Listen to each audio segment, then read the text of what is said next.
하나님의 말씀은 에레미야서 17장 12절부터 18절까지 말씀이 되겠습니다.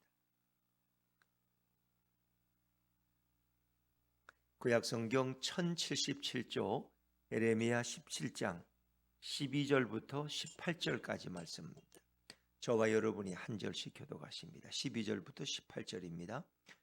영화로우신 보좌여, 시작부터 높이 계시며 우리의 송소이시며 이스라엘의 소망이신 여호와여, 무릇 주를 버리는 자는 다 수치를 당할 것이라. 무릇 여호와를 떠나는 자는 흙의 기록이 되우리니 이는 생수의 근원이신 여호와를 버림이니이다. 여호와여, 주는 나의 찬송이시오니 나를 고치소서. 그리하시면 내가 낫겠나이다.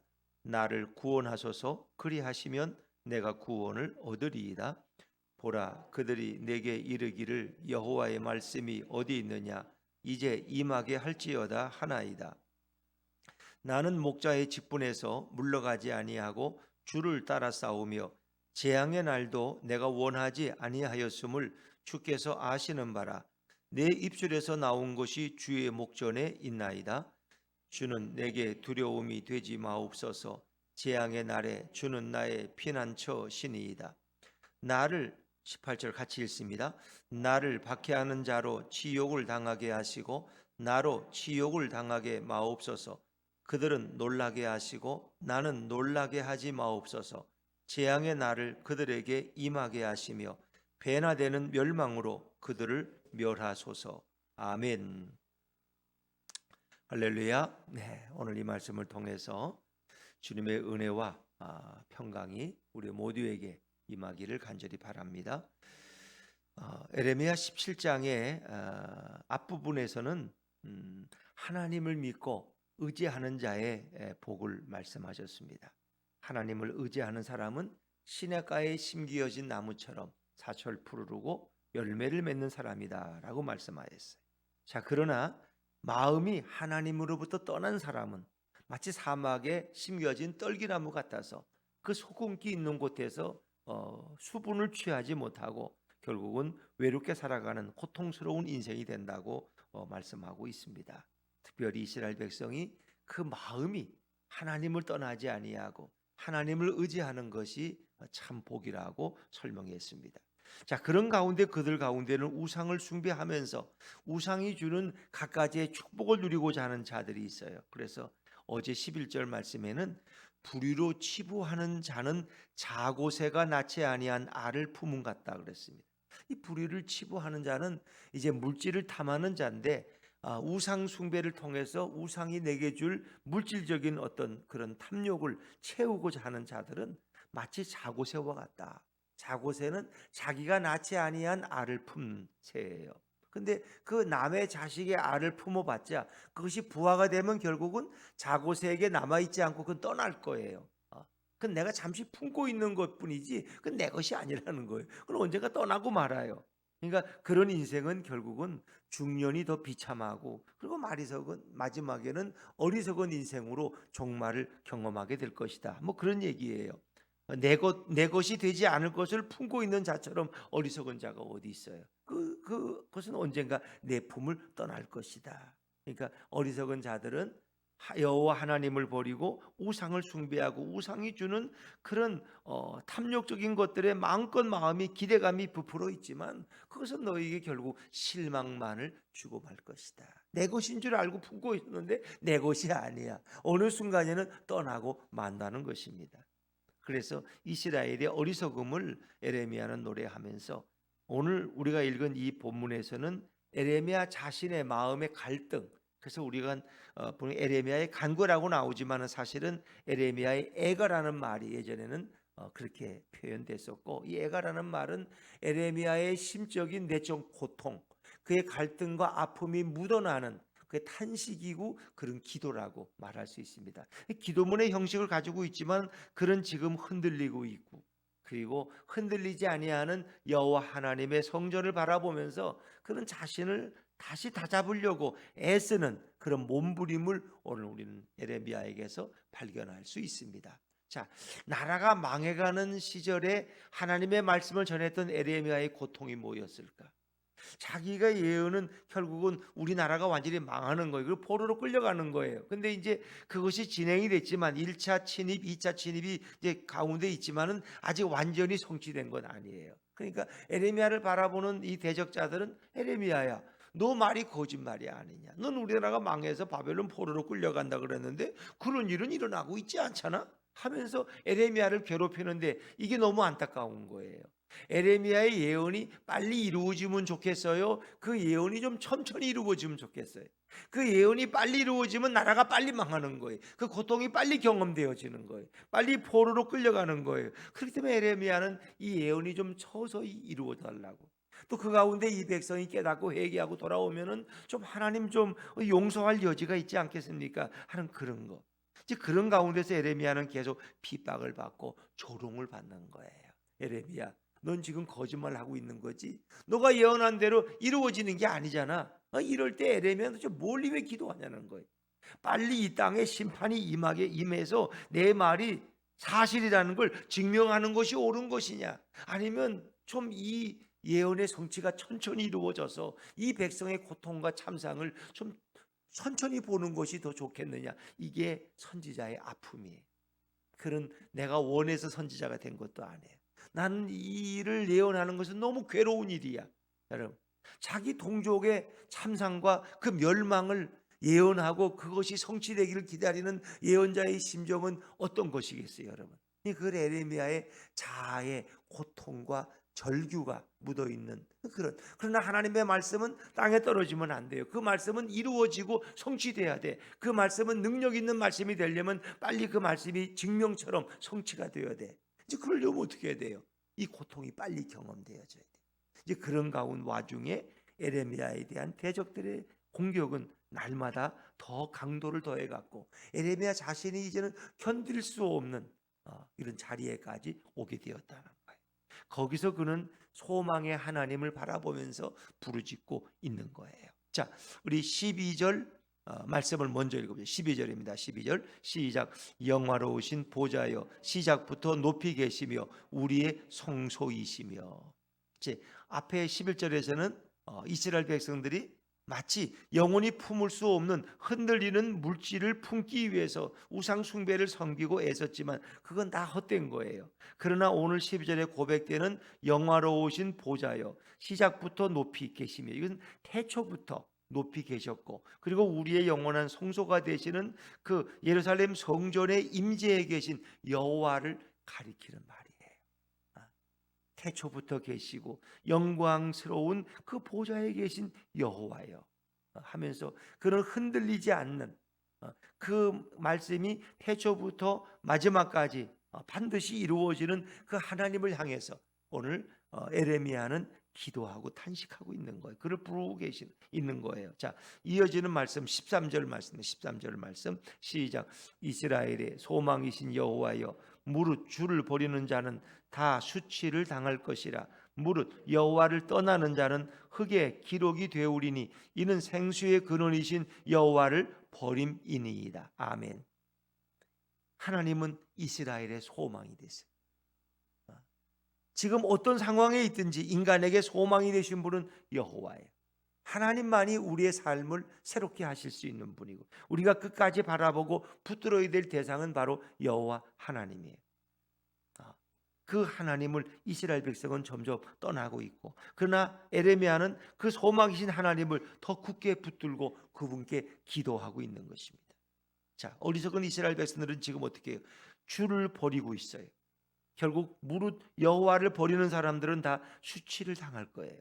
하나님을 떠나는 자들은 결국 흙의 이름이 기록된다. 그러니까 하늘 생명책의 이름이 기록되면 그 이름은 영원히 지워지지 않아요. 그런데 흙에 기록된다는 것은 이렇게 땅에다가 이렇게 먼지가 많은 땅에다가 손으로 글씨를 쓸 수 있어요. 그러나 바람이 불면은 그 이름은 사라져 버려요. 그러니까 이스라엘 백성이 지금 그런 어리석은 짓을 하고 있다는 거예요. 흙에다가 이름을 쓰고 있어요. 그것은 날아가 버리는 거예요. 아무 효과가 없다는 거예요. 그것은 바로 하나님을 떠나는 자들의 어리석음. 그들의 이름이 흙에 기록돼 봐야 그건 잠시 바람 한번 불면은 사라져버리는 헛된 일을 그들이 하고 있다는 것입니다. 그들은 생수의 근원이신 여호와를 버렸습니다. 그래서 우리가 예레미야 17장 8절에 보니까 복 있는 사람, 하나님을 의지하는 사람은 시냇가에 심기어진 나무와 같다 그랬어요. 그래서 그 뿌리를 강변에 깊이 내렸고 더위가 와도 두려워하지 아니하고 그 잎은 늘 푸르고 청청하고 가뭄이 와도 걱정이 없고 늘 열매가 맺어지는 그런 행복한 인생을 산다 그랬어요. 이건 하나님을 의지하는 자의 인생이에요. 그런데 오늘 그들이 그 생수의 근원이신 여호와를 버렸다. 그것은 곧 죽음을 의미하는 거예요. 시냇가에 심긴 나무 같다는 것은 그 시냇가에 샘이 있어서 거기에 뿌리를 내리기 때문에 그는 메마르지 않고 그리고 잎이 마르지 않는 거예요. 죽지 않는 거예요. 그런데 이스라엘 백성은 어리석게도 우상을 숭배하다가 생수의 근원이신 하나님을 버린 어리석은 자들이 되어버렸어요. 그들은 결국은 다 수치를 당할 것이고 그들은 소망 없는 백성으로 결국 심판과 멸망에 던져질 것을 그는 고백하고 있습니다. 결국 그 어리석게 하나님을 버리고 생수의 근원이신 하나님을 버리고 우상을 숭배하다가 이렇게 망해가는 이스라엘 백성을 바라보는 에레미야의 고통이 표현된 그런 거죠. 그러나 분명한 것은 하나님만이 소망이시다. 하나님만 이런 상황에도 우리의 소망이 되신 하나님 앞에 그는 기도하고 있다는 것입니다. 자, 그러면서 지금 에레미야는 아주 중병에 걸려 있어요. 자, 14절 말씀을 읽어보죠. 14절입니다. 14절 시작. 여호와여 주는 나의 찬송이시오니 나를 고치소서. 그리하시면 내가 낫겠나이다. 나를 구원하소서. 그리하시면 내가 구원을 얻으리이다.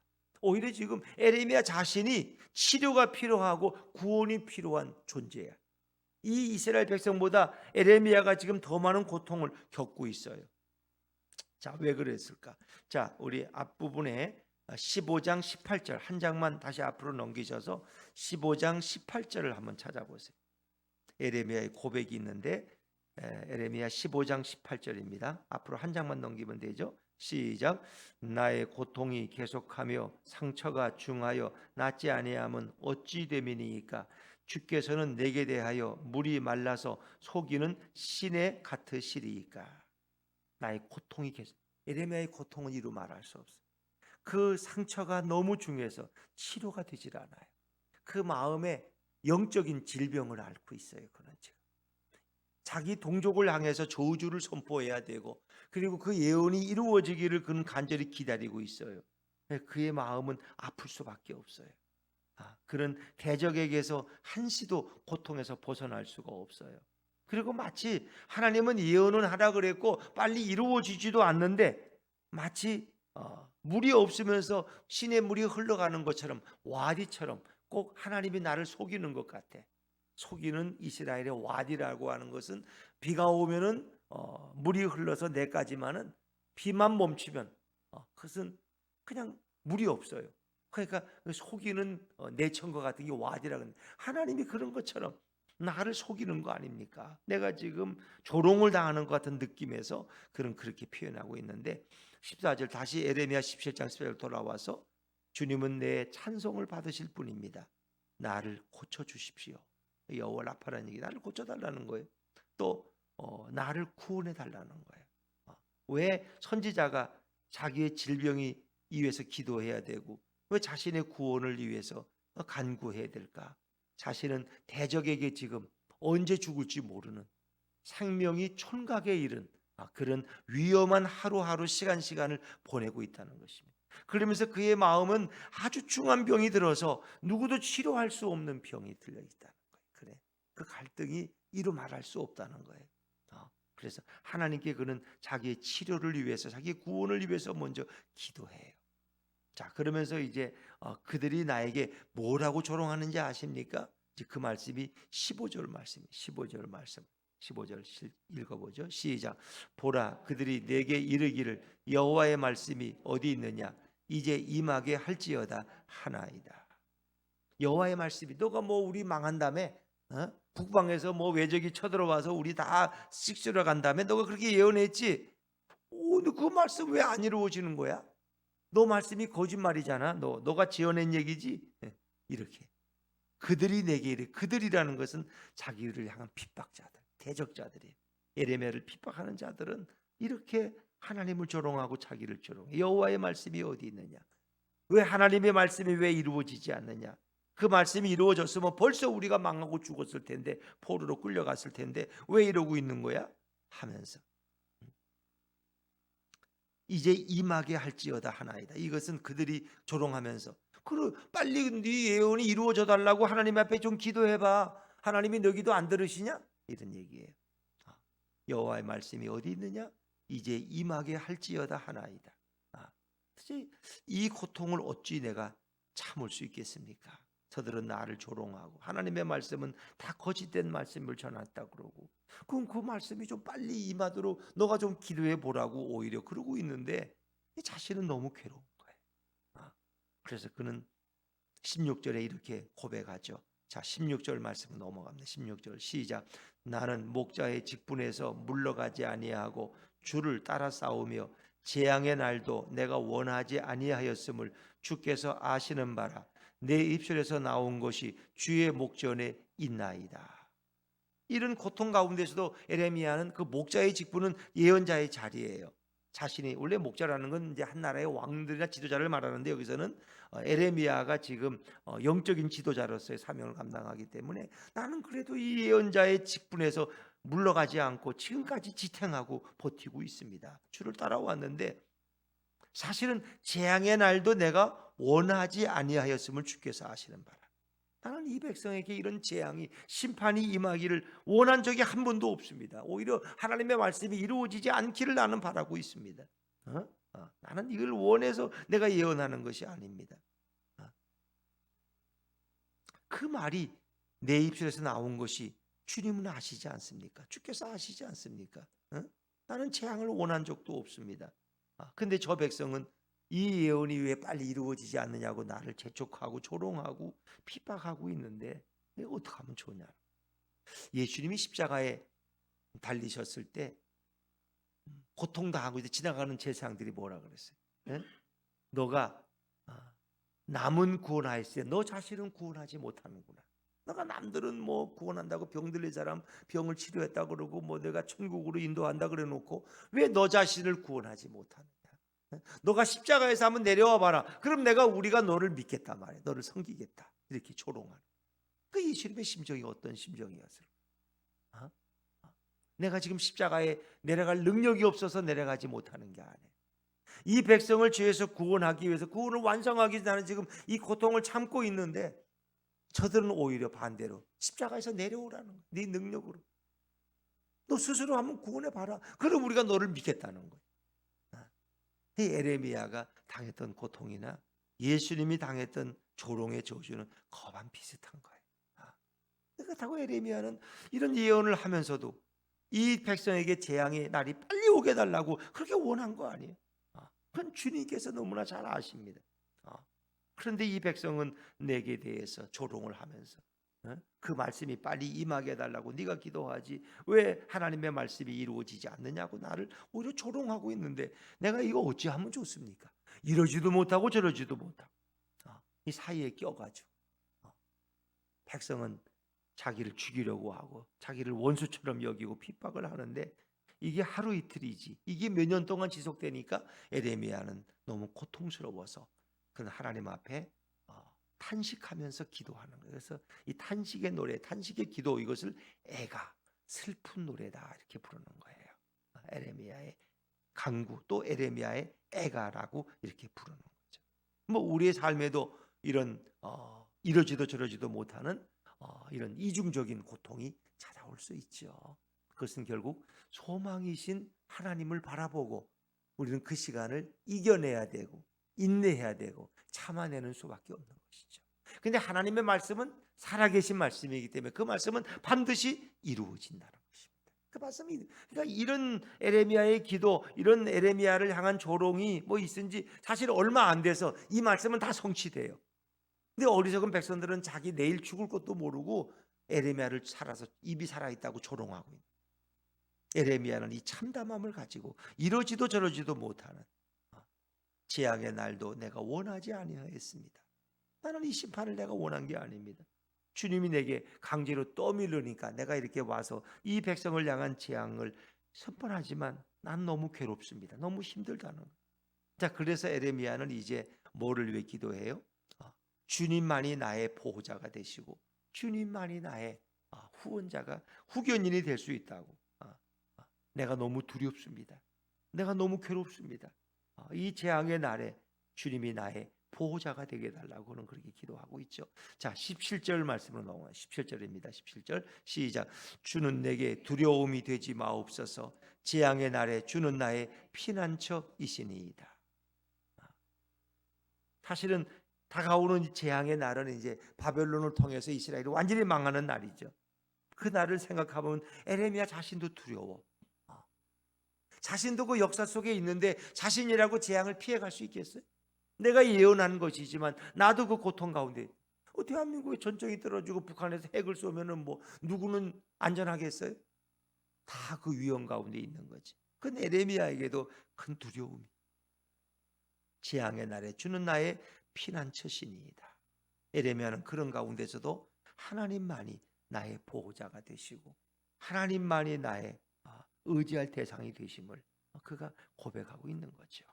자, 그러나 하나님의 말씀은 그 증거가 드러나야 돼요. 정의로운 심판이 임해야 돼요. 그래야 그들이 하나님을 두려워할 줄 알아요. 그래서 에레미야는 심판이 나를 대적하는 자들에게 공의로운 심판이 임하게 달라고 그런 마지막에 기도하고 있죠.